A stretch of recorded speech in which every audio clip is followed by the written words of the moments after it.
नमस्कार दोस्तों, स्वागत है आपका अपने चैनल आपके अपने परिवार ज्ञान सागर एक यात्रा में। सबसे पहले मैं आपसे हाथ जोड़कर माफ़ी चाहूँगी यदि पीछे से आपको कोई भी डिस्टर्बेंस मोटर गाड़ी की आवाज़ आए।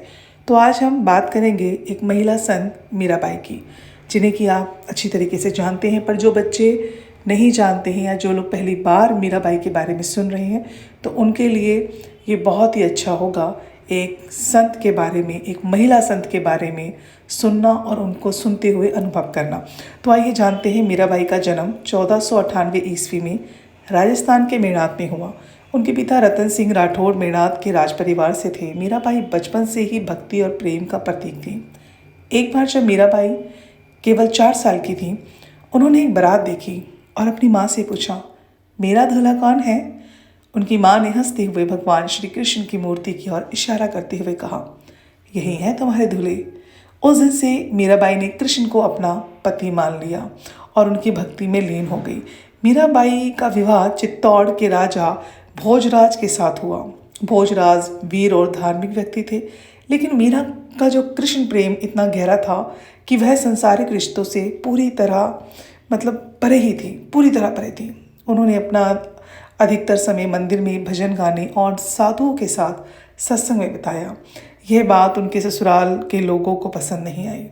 उन्हें भक्ति के लिए ताने दिए गए, मगर मीरा ने अपने कृष्ण प्रेम को कभी नहीं छोड़ा।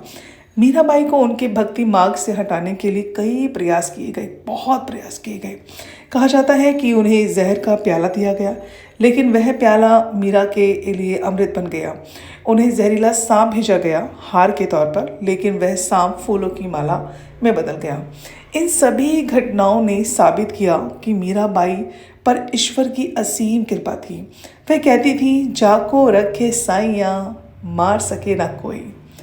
और मीरा की भक्ति इतनी शुद्ध थी, इतनी असली थी कि उन्होंने हंसते हंसते जो है कि जहर का प्याला पी लिया। क्या आप लोगों की भक्ति है? क्या आप लोग वाकई में सत्संगी हैं? सत्संगी का मतलब ये नहीं कि घर छोड़ दो। घर में रहते हुए भी क्या आप सत्संग करते हैं, ध्यान करते हैं? क्या एक ही ईश्वर, एक ही खुदा, परमेश्वर जो भी कहें, या ये कह सकते हैं सरल भाषा में कि एक दिव्य शक्ति जिससे पूरी दुनिया टिकी है, जिससे पूरी दुनिया कनेक्ट है, क्या आपका उनके प्रति समर्पण है? क्या आप ध्यान करते हैं, मेडिटेशन करते हैं, अपने रब से बात करते हैं? अगर नहीं तो इस वीडियो को देखते देखते अपने आप को समझें, अपने आप को भापें कि हम कहाँ हैं। क्या हमारी भक्ति में इस तरह का जो स्वच्छता, इस तरह की स्वच्छता जो है वो है या नहीं है? क्या वाकई में ही हमारा प्रेम जो है वो है अपने ईश्वर के साथ? क्या वाकई में ही हम रियल में सत्संगी हैं, या फिर आज भी हम मोह माया और इन चीज़ों में, जो दुनिया की चीज़ें हैं, भौतिक सुख सुविधाओं में ही पड़े हुए हैं और दूसरों को भी डिस्टर्ब कर रहे हो, खुद भी डिस्टर्ब हो रहे हैं और अपना जीवन जो है व्यर्थ कर रहे हैं? तो संत मीराबाई ने संसारिक जीवन को त्याग दिया और साधुओं व संतों के साथ यात्रा पर निकल पड़ी। वह वृंदावन और द्वारका जैसे तीर्थ स्थानों पर गईं। मीराबाई ने अपना जीवन श्री कृष्ण को समर्पित कर दिया। वह कहती थी, मेरे तो गिरधर गोपाल दूसरा ना कोई। मैं हमेशा बोलती हूँ कि अगर आप दर दर भटकेंगे तो आपको कभी भी अपना यार नहीं मिलेगा। यानी था भटक लो, इधर उधर चले जाओ, भाग लो, आज यहाँ मेडिटेशन कर लो, कल वहाँ मेडिटेशन कर लो, आज यहाँ भक्ति कर लो, आज वहाँ भक्ति कर लो, किसी और धर्म में पैदा हुआ, किसी और धर्म में चले जाओ। देखिए, धर्म वर्म सब यही रह जाएगा, लेकिन जो रियल भक्ति है ना, वो है मेडिटेशन। एक ही ईश्वर से प्यार करना, एक ही खुदा से प्यार करना। जो लोग दर दर भटकते हैं ना, उनको कभी उनका यार नहीं मिलता।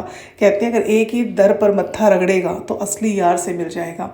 इसका कहने का यही तात्पर्य है कि जब आप एक जगह बैठकर एकले में अगर आप अपने अंतरात्मा में घुस जाएंगे, चले जाएंगे और आप सीरियसली उस ईश्वर से बात करना चाहते हैं, तो अपने अंदर जाना पड़ेगा। तो उसके लिए आपको ध्यान करना पड़ेगा। और उन्होंने कृष्ण के प्रति अपने प्रेम को अपने भजनों में व्यक्त किया। उनके भजन आज भी हर भक्त के दिल में भक्ति के संचार करते हैं। मीराबाई जो है वो साधुओं के साथ रहती थी, हमेशा ध्यान साधना करती थी, और मीराबाई ने अपने जीवन और भजनों के माध्यम से कई शिक्षाएं दी। उनकी प्रमुख शिक्षाएं मैं आपको बताती हूँ कि क्या क्या है। उन्होंने कहा, पहला, भक्ति में स्वार्थ का त्याग, भगवान से प्रेम निस्वार्थ होना चाहिए। दूसरा, आत्मसमर्पण, अपने जीवन और कर्मों को ईश्वर के चरणों में समर्पित करें। अहंकार, तीसरा उन्होंने बोला, अहंकार से मुक्ति, भक्ति का मार्ग अहंकार को त्याग कर ही प्राप्त होता है। मीराबाई के प्रसिद्ध भजन है, पायो जी मैंने राम रतन धन पायो, मेरे तो गिरधर गोपाल दूसरा न कोई, एरी मैं तो प्रेम दीवानी। आप ज़रूर इन भजनों को सुनिएगा, आपको बहुत अच्छा लगेगा। और जब हम ना संतों के बारे में सुनते हैं तो उनसे हम ना कहीं बहुत जल्दी कनेक्ट हो जाते हैं। संत मीराबाई ने अपना अंतिम समय द्वारका में बिताया। एक कथा के अनुसार उन्होंने अपने देह का त्याग कृष्ण की मूर्ति में विलीन होकर किया। उनकी भक्ति, प्रेम और समर्पण की कहानी अमर है। मीराबाई की रचनाएं आज भी हर दिल को ईश्वर के लिए और प्रेरित करती हैं। उनका जीवन इस बात का प्रमाण है कि सच्चा प्रेम किसी में किसी भी बाधा को पार कर सकता है। हकीकत है, क्या आपने किसी सच्चा प्यार किया है? कभी अपने माँ बाप फैमिली को छोड़ भी दो ना, तो भी नहीं किया। आप किसी बोलोगे मैं अपने हस्बैंड को प्यार करती हूँ, अपने भाई से करती हूँ, किसी से करती हूँ, नहीं किया। आजकल लोग माँ बाप से भी सच्चा प्रेम नहीं करते, कहीं ना कहीं उसमें भी फ़ायदा ढूंढते हैं। और ये बात सच है। अपने आप से पूछे कि क्या आप अपने माँ बाप में, अपने पति में, अपने बॉयफ्रेंड में, किसी से भी, जिससे भी आप कहते हैं आपकी चाहे कोई दोस्त ही क्यों नहीं है, कि मैं सच्चा प्रेम करती हूँ या करता हूँ, क्या वाकई करते हैं? अगर आपको वाकई ही उनसे कुछ भी लेने की इच्छा नहीं है, कुछ भी लेने की नहीं है, तो वाकई आपका प्रेम सच्चा है। लेकिन अगर आपको कहीं ना कहीं लालच है कि ये वो करेगा तो ही मेरा प्रेम है, ये करेगा तो ही मेरा प्रेम है, तो आपका प्रेम सच्चा नहीं है। दोस्तों, संत मीराबाई की कहानी हमें सिखाती है कि भक्ति और प्रेम का मार्ग निस्वार्थ और साहस से भरा होता है। आज भी उनके भजन और शिक्षाएं हमें सच्चे भक्ति मार्ग पर चलने की प्रेरणा देती हैं। आइए हम भी उनके बताए मार्ग पर चलें और अपने जीवन को श्री कृष्ण भक्ति से प्रकाशित करें। देखिए, अगर आपको यह वीडियो पसंद आया हो तो इसे लाइक करें, शेयर करें और हमारे चैनल को सब्सक्राइब करें। और देखिए, आपके अंदर वो समर्पण है कि नहीं है, वो भी आप जानें सबसे पहले। और मैं ये नहीं कहती हूँ कि कृष्ण भक्ति, अगर आप मुस्लिम हैं, आप अल्लाह को मानते हैं तो उसी भक्ति में रहें, पर कट्टरपन जो है वो हिंदू मुसलमान कहीं भी वो नहीं।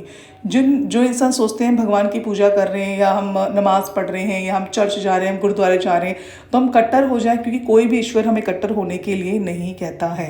तो हमें ध्यान करना है। जिस दिन आप मेडिटेशन करेंगे ना, आप जब पीछे इतिहास पढ़ेंगे ना, तो आप देखेंगे कि जितने भी बड़े बड़े गुरु, संत, महान आत्माएं, संत आए, वो सब ध्यान ही थे। और जो ध्यान करता है ना, वो खुद में खो जाता है। और जब वो खुद में खो जाता है ना, तो वो खुदा से मिल जाता है, वो ईश्वर से, उस भगवान से मिल जाता है, जो वाकई में एक दिव्य शक्ति है। अगली आध्यात्मिक कहानी में आपसे फिर मुलाकात होगी जी। धन्यवाद।